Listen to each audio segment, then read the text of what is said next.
Hello जी, hello, welcome back to humanities with me. तो आज हम करेंगे इंग्लिश हॉर्नबिल का chapter the voice of rain. तो अगर आपने मेरा स्केड्यूल नहीं देखा है जो मैंने नया अपलोड किया है तो जल्दी जाके देख लीजिए, डिस्क्रिप्शन पे लिंक है। उसी अकॉर्डिंग हम अपना पढ़ेंगे डे टू डे। और हाँ जी गाइस, मैंने नाइट आउल्स के लिए भी वीडियो अपलोड कर दिया है उनके टाइम टेबल को लेकर। अगर आपने नहीं देखा है तो जल्दी जाके देख लीजिए, डिस्क्रिप्शन में उसका भी लिंक है। तो अगर आपको मेरा एक्सप्लेनेशन अच्छा लगा हो इस वीडियो का तो एक लाइक तो कर सकते हो और साथ ही साथ चैनल को सब्सक्राइब भी कर दीजिएगा और पास में जो बेल आइकन है उसे भी प्रेस कर दीजिएगा ताकि आप मेरे नए से नए वीडियो के साथ अपडेटेड रहें। तो चलिए शुरू करते हैं आज का वीडियो। जी देखिए, इस चैप्टर में बेसिकली हमारे जो पोएट है उन्होंने रेन को सवाल पूछा है कि तुम कौन हो भाई। तो क्या पोएट ने रेन को पूछा हु आर यू, और रेन ने भी पोएट को रिप्लाई किया कि वो कौन है। तो हमारे जो पोएट है वो बड़े ही अतरंगी अतरंगी पोएम्स लिखते हैं। उनका पोएम बहुत ही ज़्यादा इंटरेस्टिंग है और बहुत ही ज़्यादा अलग है दूसरे पोएट्स से। तो पोएट, सारे पोएट्स का भी पोएम नहीं मिलता है एक दूसरों से, सारे पोएम्स ही अलग होते हैं बट उनका कुछ ज़्यादा ही अलग है। ठीक है, देखिए इस पोएम में बेसिकली जो पोएट है वो रेन से क्वेश्चन पूछते हैं कि तुम कौन हो, हु आर यू, और रेन भी पोएट को रिप्लाई करते हैं कि वो कौन है।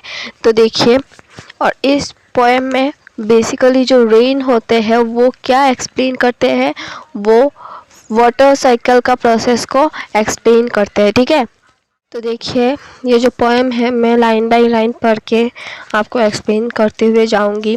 तो पहले बोला है, and who art thou said I to the soft falling shower. तो हु आर टू इसका मतलब क्या है, इसका मतलब है हु आर यू। ठीक है, said I to the soft falling shower का मतलब है कि आई इधर है पोएट, पोएट खुद है आई, और सॉफ्ट फॉलिंग शावर का मतलब इधर है रेन। तो इस लाइन में क्या हुआ बेसिकली, इस लाइन में बेसिकली हमारे पोएट रेन को पूछते हैं कि हु आर यू, और पोएट रेन को यहाँ इमेजिन कर रहे हैं किससे, सॉफ्ट फॉलिंग शावर से। ठीक है, देखिए नेक्स्ट लाइन में क्या बोला है, who is strange to tell give me an answer as here translated. तो ये सुन के कि जो रेन है उसने भी रिप्लाई किया, ये सुन के हमारे पोएट को बहुत ही ज़्यादा स्ट्रेंज लगा, और स्ट्रेंज लगने के बाद उसने जो रेन है क्या रिप्लाई दिया है इधर उन्होंने ट्रांसलेट करके दिया है। तो ये जो पहला दो लाइन है, ये पहला दो लाइन हमारे पोएट ने बोला है। और यहाँ देखिए, I am the poem of the earth से लेकर इतना तक रेन ने खुद बोला है। ठीक है, ये पोएट ने अपने वर्ड्स में नहीं बोला है, रेन ने खुद बोला है। ठीक है, ये जब पोएट ने पूछा था कि हु आर यू, तुम कौन हो, तब रेन ने क्या रिप्लाई दिया, I am the poem of the earth said the voice of the rain. तो रेन ने क्या रिप्लाई दिया, I am the poem of the earth. Eternal I rise impulsible out of the land and the bottomless sea। तो eternal का मतलब क्या है, eternal का मतलब है नेवर एंडिंग या फिर फॉर एवर। ठीक है, और इम्पल्सिबल मतलब क्या है, कैनॉट बी टच। ठीक है, तो क्या बोलते हैं इस लाइन में, जो रेन है, इस लाइन में rain basically process of evaporation को एक्सप्लेन कर रहे हैं। इवापोरेशन कैसा होता है वो एक्सप्लेन कर रहे हैं। बोलते हैं कि मैं एक मुझे कोई नहीं छू सकता, मैं लैंड और बॉटम ऑफ द सी से उठ के जाता हूँ कहाँ, ये अभी हम पढ़ेंगे आगे। देखिए, upward to the heaven whence vaguely formed all through together and yet the same। तो क्या बोलते हैं, इवापोरेशन है जो है वो लैंड और बॉटम ऑफ द सी से उठते हुए जाता है हेवन में, आसमान की ओर, और वहाँ जाके ये देखिए, वेंस का मतलब है आपका फ्रॉम हेयर, और वेगल वेगली का मतलब है नॉट क्लियर, ठीक है, वेगली का मतलब है नॉट क्लियर।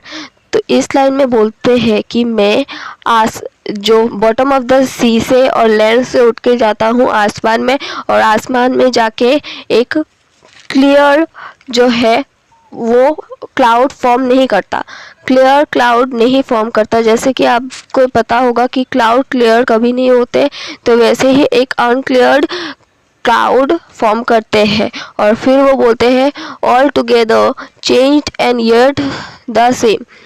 तो मैं चेंज होता रहता हूँ बट मैं वही सेम हूँ। मतलब कि जो रेन है वो बोलते हैं कि मैं चेंज होता रहता हूँ। कैसे? पहले मैं वाटर ड्रॉपलेट्स था, तो अब मैं बन गया क्लाउड, बट मैं वही कौन हूँ? वही रेन हूँ। मैं चेंज होते रहता हूँ बट मैं वही सेम हूँ, ठीक है। फिर देखिए, I descend to leave the drawers atomies dust layers of the globe. Descend का मतलब क्या होता है? मतलब है कम डाउन। आई गेस आपके वर्ड मीनिंग सेक्शन में दिया होगा इस सब का मीनिंग, सबका नहीं है, कुछ कुछ का है, ठीक है। और लेव का मतलब क्या है? लेव का मतलब है वॉश या फिर वॉश आउट। तो इस लाइन में बोलते हैं कि जो रेन है वो क्या होता है, सॉरी रेन नहीं, जो क्लाउड है वो रेन का फॉर्म में नीचे आता है। नीचे आके जो ड्रॉर्स है, ड्रॉर्स मतलब है ड्राइनेस, जो ड्राइनेस है, एटॉमिक्स का मतलब है स्मॉल पार्टिकल्स या फिर टाइनी पार्टिकल्स। जो ड्रॉर्स को, एटॉमिक्स को, डस्ट लेयर्स को सबको रिमूव कर देता हूँ ग्लोब से। ग्लोब मतलब कि धरती से, ठीक है। फिर देखिए आगे क्या बोलते हैं, and all that in them without me were seeds only, latent unborn।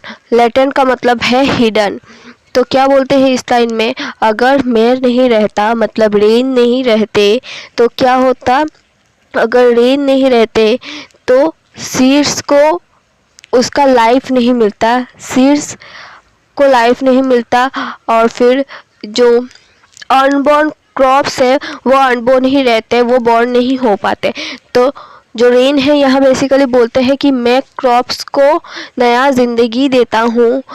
जो क्रॉप्स होते हैं जो बॉर्न नहीं होते उनको मैं बॉर्न करता हूँ। इस लाइन में बेसिकली पोएट क्रॉप्स और एग्रीकल्चर के बारे में बात कर रहे हैं, ठीक है। आगे देखिए, and forever by day and night I give back life to my own origin and make pure and beautify it।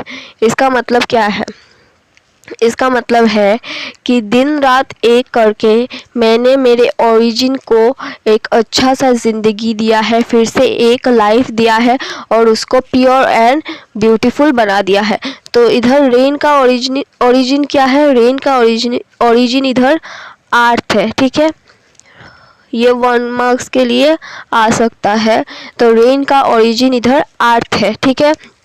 तो क्या बोलते हैं, मैंने दिन रात एक करके फिर से मेरे ओरिजिन को, मेरे अर्थ को एक नया ज़िंदगी दिया है, उसको प्योर बनाया है, उसको ब्यूटीफुल बनाया है। जब बारिश देता है तो पूरा जो एग्रीकल्चर है, जो क्रॉप्स है वो फिर से उगने लगते हैं, पूरा खिल जाते हैं, तो ब्यूटीफुल बन जाता है। और रेन ने बहुत सा काम किया है, बहुत सारी चीज़ें को प्योर किया है फिर से, तो इससे बोल रहे हैं कि प्योर और ब्यूटीफुल कर देते हैं, ठीक है। ये रेन ने इतना तक ही बोला है। अभी जो लास्ट 2 लाइन है ये हमारे पोएट बोलने वाले हैं। तो देखिए क्या बोलते हैं, for song issuing after is birth place after fulfilment wondering wrecked or unwrecked duly with love return। इसका मतलब क्या है? इससे पहले एक बात समझ लो कि इधर पोएट ने कंपेयर किया है, किसको कंपेयर किया है? आपके रेन को किसके साथ? सॉन्ग के साथ, म्यूजिक के साथ कंपेयर किया है, ठीक है। तो देखिए क्या बोला है, बोला है कि एक गाना जो होता है, जब एक गाना निकलता है, गाना पब्लिश होता है, तो उसका बर्थ प्लेस क्या होता है? उसका बर्थ प्लेस होता है एक सिंगर का हार्ट, ठीक है। और ये सिर्फ गाना नहीं, ये एक पोएम भी आप बोल सकते हो, बट मैं इधर गाना से ही बोल रही हूँ, आप पोएम भी लिख सकते हो और दोनों भी लिख सकते हो, ठीक है। पोएट बोलते हैं जब एक पोएम सॉन्ग निकलता है तो उसका बर्थ प्लेस होता है वो सिंगर का हार्ट, और जब रेन का बर्थ प्लेस क्या है, अर्थ, ठीक है। तो जब सॉन्ग निकलता है नया, तब क्या होता है, बहुत सारे लोग सुनते हैं और सॉन्ग हमारे लोगों को फुलफिल करता है। वैसे ही रेन भी बहुत सारे लोगों को फुलफिल करता है, फुलफिलमेंट देता है, बट बहुत सारे ऐसे भी लोग होते हैं जिनको सॉन्ग पसंद नहीं आते या फिर अच्छा नहीं लगता।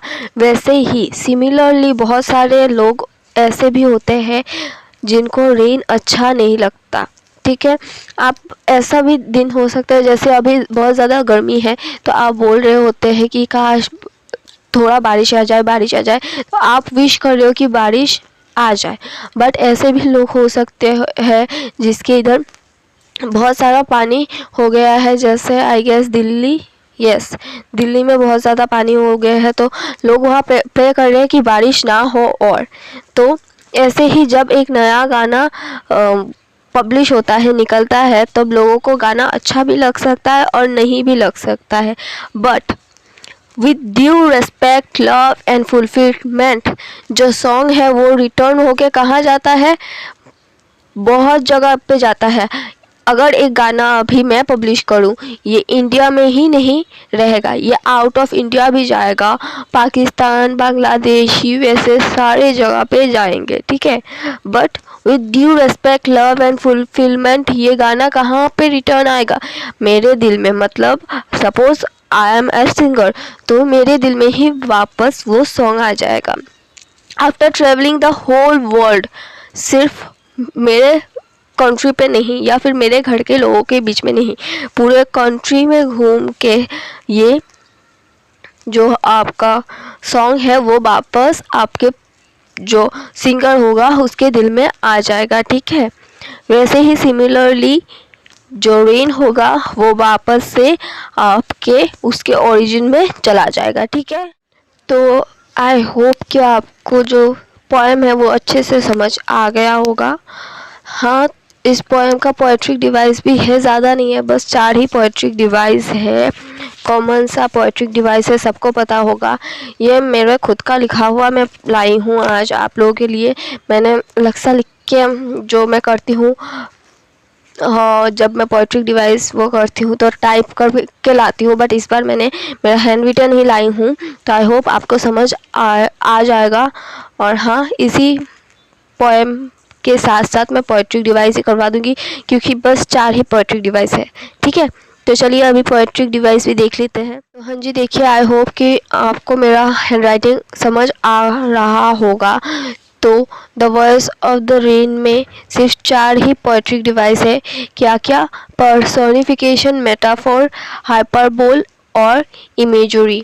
तो पहला है पर्सोनिफिकेशन। पर्सोनिफिकेशन का मतलब है using a living quality to a non living, मतलब है ह्यूमन क्वालिटी को नॉन ह्यूमन में देना, जैसे कि the voice of the rain. तो इधर रेन को किसका क्वालिटी दिया गया है? ह्यूमन का। तो ह्यूमन का क्वालिटी क्या है इधर? वॉइस। तो वॉइस किसका होता है? ह्यूमन का। तो ह्यूमन क्वालिटी दिया गया है रेन को, इसलिए ये पर्सोनिफिकेशन हो गया है, ठीक है। देखिए, नेक्स्ट है मेटाफोर। मेटाफोर का मतलब क्या है? इनडायरेक्ट कंपेयर करना between qualities of different things. तो एग्जाम्पल है I am the poem of the earth. तो इधर पोएम को रेन से कंपेयर किया गया है, ठीक है। तो थर्ड देखिए, थर्ड है हाइपरबोल। हाइपरबोल का मतलब है ओवर कॉम्प्लीमेंट, किसी चीज़ को बड़ा चढ़ा के बोलना, किसी को बड़ा चढ़ा के कॉम्प्लीमेंट देना, जैसे कि बॉटमलेस सी। लास्ट है इमेजरी, मतलब विजुअल डिस्क्रिप्शन और समथिंग। एग्जाम्पल है सॉफ्ट फॉलिंग शावर, और इधर सॉफ्ट फॉलिंग शावर को किसका डिस्क्रिप्शन दिया था? रेन का, ठीक है। तो गाइस, आई होप कि आपको समझ आ गया होगा। पोएट्रिक डिवाइस और एक्सप्लेनेशन दोनों इतना ही था। तो अगर आप आपको अच्छे से समझ आ गया है और अच्छा लगा हो मेरा वीडियो तो don't forget to like share subscribe and comment down below कि आपको कैसा लगा है। और सब्सक्राइब के साथ साथ बेल आइकन भी हिट कर दीजिएगा ताकि आप मेरे नए से नए वीडियो के साथ अपडेटेड रहे। मिलते हैं बहुत जल्द और एक नए वीडियो के साथ, तब तक के लिए बाय बाय।